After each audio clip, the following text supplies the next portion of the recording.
Hey, good afternoon. I'm Regina McDonald, and I'm here to present to you today on the National Patient Safety Goal, number 07.01.01, which is our Reduce the Risk of Healthcare-Associated Infection.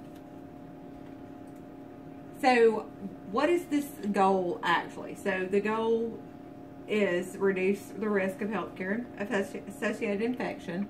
The purpose of this goal is to reduce the healthcare-associated infections due to multi-drug resistant organisms. The risk of healthcare-associated infection in oncology patients in the infusion clinic, of course, which is where we all work, is right here in this infusion clinic. And the reason that this is a priority for us is because our patients are at an increased risk for infection due to a decreased immune system. They are there's a need to have control and prevention strategies in place to help these patients because, again, they do not have the immune systems to fight off the simple things like we do. And also, non-compliance of these strategies will cause an increase in patient mortality, extended hospital stays, increased hospital readmission, as well as decreased reimbursement for the hospital. The key elements that reduce our infection in the outpatient infusion clinic is number one, our hand hygiene. That's using soap and water when you wash your hands, as well as using the alcohol-based rub. Contact precautions, that's using our gown and gloves when needed. You always want to use gown and gloves whenever you're at risk for blood or body fluids, especially here in our area. We want to most definitely use it when we are hanging our chemo, but that's a completely different situation. So the other key element is cleaning and disinfecting. And here in our infusion clinic, we want to disinfect our chairs, our bedside tables, IV pumps, blood pressure machines between each patient interaction. How do we reduce these here in our oncology clinic right now? Right now, we wash our visibly soiled hands before and after any patient interaction.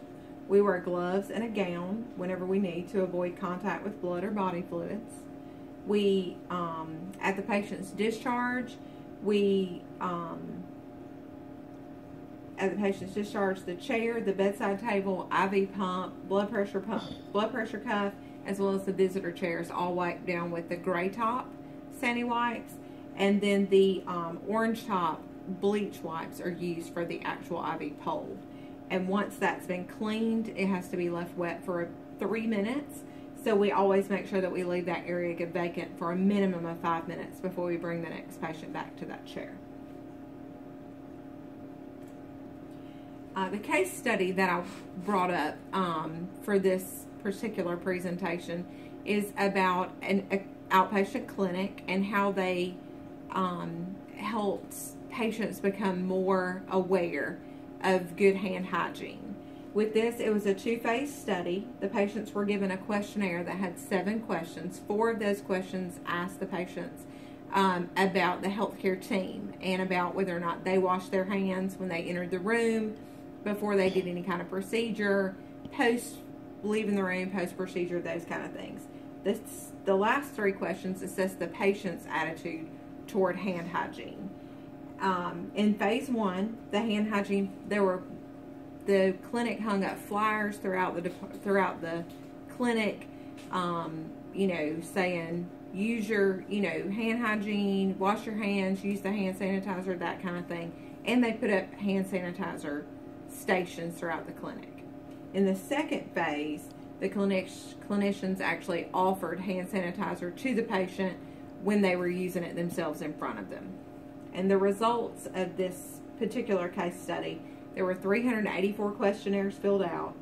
At the end, there was no increase, no sign that with the encouragement that there was any extra done by the clinicians. However, that there was an increase in the attitude of the patient's awareness and participation in hand hygiene after the study. The Indian Journal of Critical Care Medicine suggests that hand hygiene is the single most effective and modifiable of the hospital-acquired infections. The 5 most effective moments for washing your hands is obviously before touching a patient, before starting a clean or a sterile procedure, after body fluid exposure risk, after touching a patient, and after touching a patient's surroundings. So if I go over to one of these chairs and I'm touching the bedside table, I'm touching the keyboard, touching the IV pump, I need to wash my hands after I do any of those. Infection prevention in a cancer center.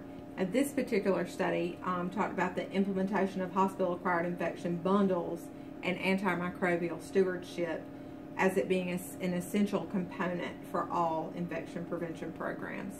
The key components that it talked about was recognizing those infections, such as central line infections, urinary tract infections, as well as C. difficile. The best practice preventions that this study talked about was good hand hygiene technique, transmission precautions, as well as environmental cleaning techniques. And good hand hygiene technique is obviously washing your hands under warm water with soap for a minimum of 15 seconds, I'm sorry. Transmission precautions, that's wearing your glove, your gowns, those kind of things when necessary. And your environmental cleaning technique is cleaning, like we said, the chairs, the bedside table, the IV pump, everything that has the risk of having any, transmission device out there.